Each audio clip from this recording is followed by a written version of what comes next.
Hi guys, I'm Devai. I'm a seven-figure paper lead agency owner, and today I'll be sharing you a system on how to iterate on winning ads aside from looking at the data of the ads manager and the complete media buying system that you need to build to be a 7 to 8 figure paper lead business and that crush it in the long term, right? So let's dive straight into it, because essentially when you do enter a new industry and vertical, what I would recommend, right, is you watch the whole day, scroll through the ad library, go through all of the ads, note every phrase, hook, and pattern down in terms of the format. So for instance, this could be like an AI UGC format, right? It could be a podcast format. It could be a street interview format. It would be an animated Pixar format.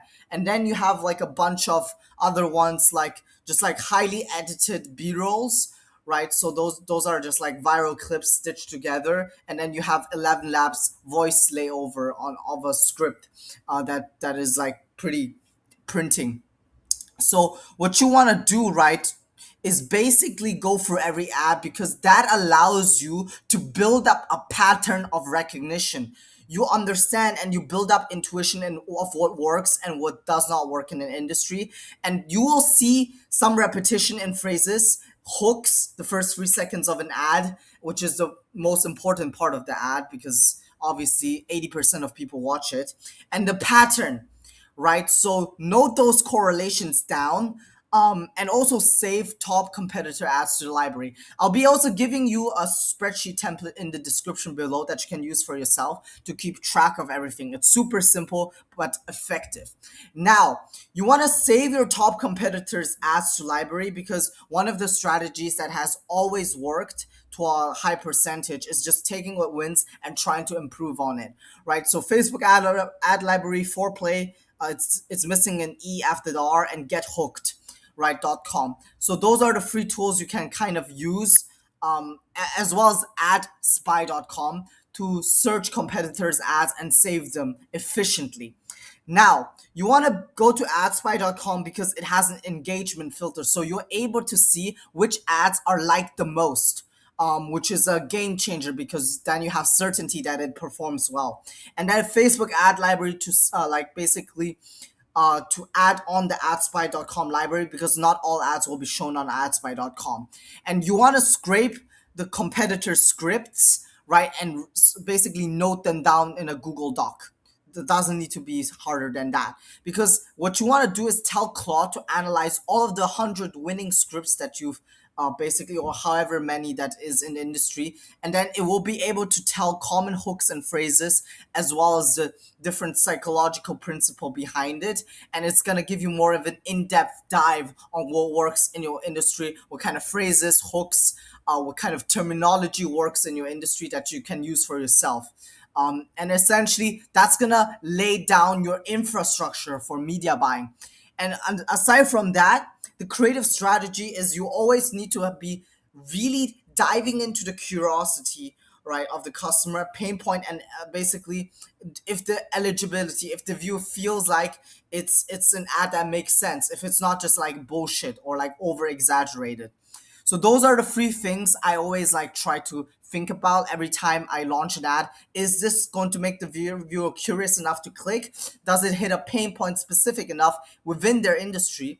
I'll give you an example, right? For a car accidents, like there are multiple types of injuries. So if you target, everybody has a different type, right? But the most common ones based on the data is like neck as well as back pain. So if you target those two and you say, for instance, like, hey, this could be like irreversible damage because of a herniated disc, something along those lines. It's gonna like broaden their pain point, because they're gonna think, oh my god, I thought this was just temporary. It doesn't mean I'm gonna have it forever, right? So extend on their pain points, build up curiosity, and make it believable with a principle like herniated disc is something that's actually real.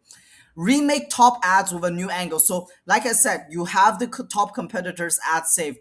Remake the top 4 competitors ads, because now everything is ranked by views within the ad library. So you're able to take the 4 best ones and put it in your own angle, in your own framework, be that AI UGC, podcast, street interview, or Pixar. You can take the script, put it in four of these different frameworks. I have a bunch of videos on how to do that. Or you can take the framework, right? For instance, you see the competitor is running an AI UGC that's killing it. Then you want to take this framework and apply to it a lot of different scripts that are also winning in the library that you can essentially scrape. TurboScribe.ai is a very good one for that.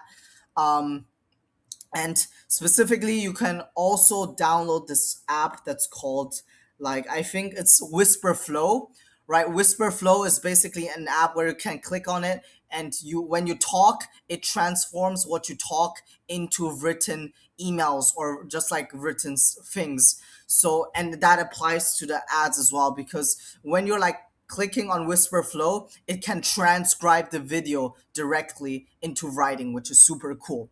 Now, you want to also have a testing format, right? Like I said, you can take the top ads and just mix and match the formats. Put winning scripts into AI UGC ads, podcast ads, street interview ads, Pixar ads.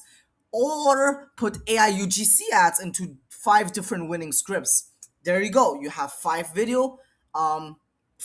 videos of this mix and match. It's gonna be time consuming. So if you're making like over 10 or 5K in profit, you really want to grow, go hire an editor and run ads to get an editor in Pakistan, India, or South America. Eastern Europe works, but you'll find a lot of like aggressive people there. Also, what you want to do is launch 5 to 10 ads depending on budget. Now, why not launch 20 to 40 ads? That's the second step. 5 to 10, and basically have each ad in AI UGC in a different format to see which works, right? Once you determine which works, you basically want to cut ads at 1.5 to 2 times target cost per lead. The reason for that is sometimes, bro, an ad is not gonna like get any leads on the first $200. Under the context, you have $100 cost per lead, right? So you're about to cut it, right? But on the $210th, it gets 2 leads. That has happened to me before. So you do not want to cut ads too short. So that's why only 5 to 10 ads, and you want to really run them to 2 times target cost per lead. And yes, the testing, you need to have some balls and just spend that money, and it's going to be worth it, right? Because the opportunity cost of cutting a winning ad is just way too high. Now, once you found the winner, you want to scale with hook testing, right? And that's something that everybody advises against after Andromeda, because you're like saying, like AI UGC podcast street interview, you want to be broad, right? You want to have different concepts of ads. Well, I'm going to tell you, once you find a winner, you know what works, right? It's all about finding a super winner.